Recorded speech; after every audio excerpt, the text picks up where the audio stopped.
Hi. Thank you for attending today's reading. Let's begin. The end of life as I know it. I'm a boomer. 64. F. But unlike popular opinion, I'm not without compassion and empathy. Learned those values at my mama's knee. A member of the silence. No Karens here. Just big-bosomed lovers. Cooks and tenders to children and animals. Who carried on in tradition of women raising women for generations because that's what the world needed at the time. We were strong and loving before it became fashionable. I have 5 sisters. No bros. Who gave birth to 9 of the most awesome male XS. Breaking 4 generation of traditional female-only births. They have become soldiers, businessmen, computer geniuses, poets, artists, and addicts. TBC. End of story. Next story. Friend disappears from school back in the 8th grade. One was always alone. I never liked the kids in my class. They all had their friend groups and I just never fit in with any of them. After that a few months passed and a girl moved in down the street. She was nice but also kind of crazy in the sense of outgoing, again very loud. She was fun to hang around though and we became good friends and we used to talk all the time. We hung out at school. I became more popular. We just start hanging out a lot and after a couple months of just hanging out she disappears. No one knows what happened to her. She just doesn't show up to school anymore and I've asked her father and he doesn't know what happened to her and to this day no one knows what happened to her. The cops gave up before she disappeared. She seemed real sad, like something was wrong, but she never told me what was wrong. She never told anyone was wrong. She always put on a mask and tried to smile and I thought she was just sad because she lost her dog the other day and she just always seemed so happy being out and about, but I can always see how sad she was on the inside and she never told me anything about it. And then one day she just disappeared. No one knows what happened. No one gave any care for it. They just assumed she left. I feel like I'm the only one who remembered her because every time I ask someone about her no one said anything except for oh yeah she was nice, as if they already knew that she was leaving. I never found out what happened to her or where she went and her dad still lives in that neighborhood alone. It's hard to think about how if I just paid more attention maybe she wouldn't have disappeared like that. Maybe she would have been around and I would have stuck around too. Now I'm F**************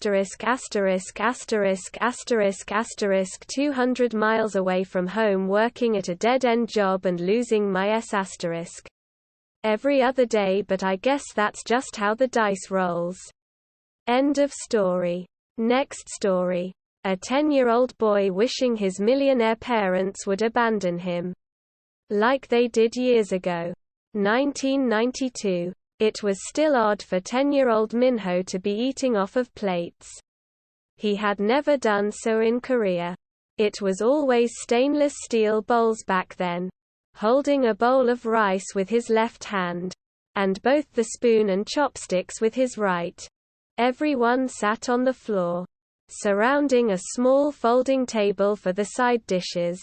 At any given moment, there were 2. Maybe 3 chopsticks waiting to pick at a bowl of kimchi or pickled radish. There was 1 communal water cup for the family.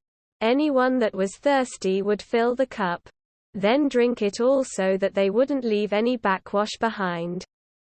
Here in America, his family used dining tables and chairs, and there was 1 plate and 1 cup per person. It was bizarre. The sound of utensils hitting ceramic plates, or the loud clack as it landed on the custom-cut glass on top of the large oval dining table, around 9 feet long. Minho ya, his father said sternly.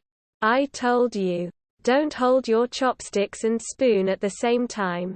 That's how beggars eat. And hold your chopsticks so that they only touch at the tip. That is how Yang Ban. Royalty. Use chopsticks. You need to chew slower, Minho's mother said. I told you this already. It's gross. Minho slowed down. It was true. He was eating very quickly. The boy was anxious to finish his dinner so that he could go to his room for the rest of the night, where he felt safe.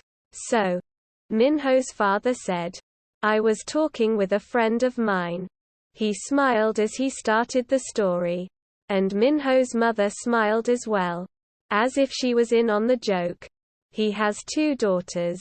And he's been telling me about how great it is to have daughters because they take care of you. And in fact, he told me that daughters take care of you for life. Minho didn't like that his father seemed to be lecturing him, even if he seemed happy.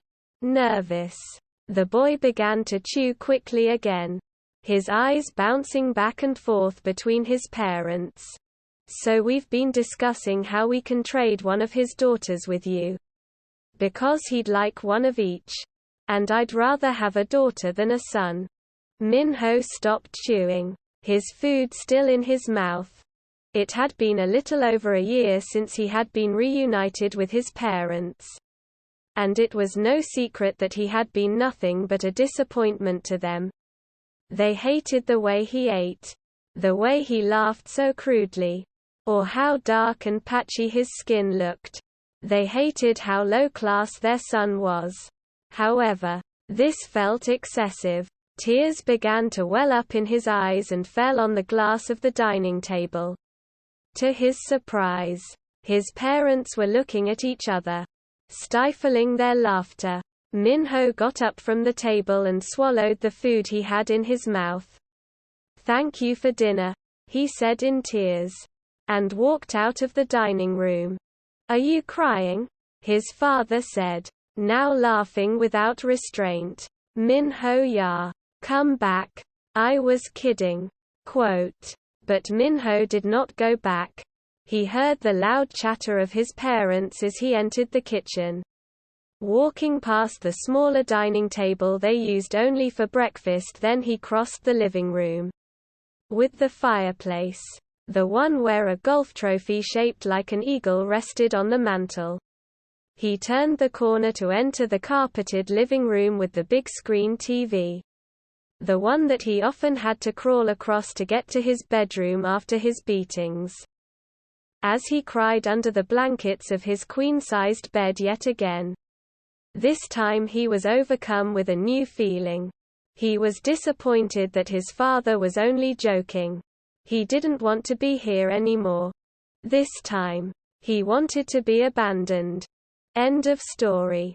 That is all for today. If you want to support my automated channel, feel free to drop a like and subscribe. See you tomorrow.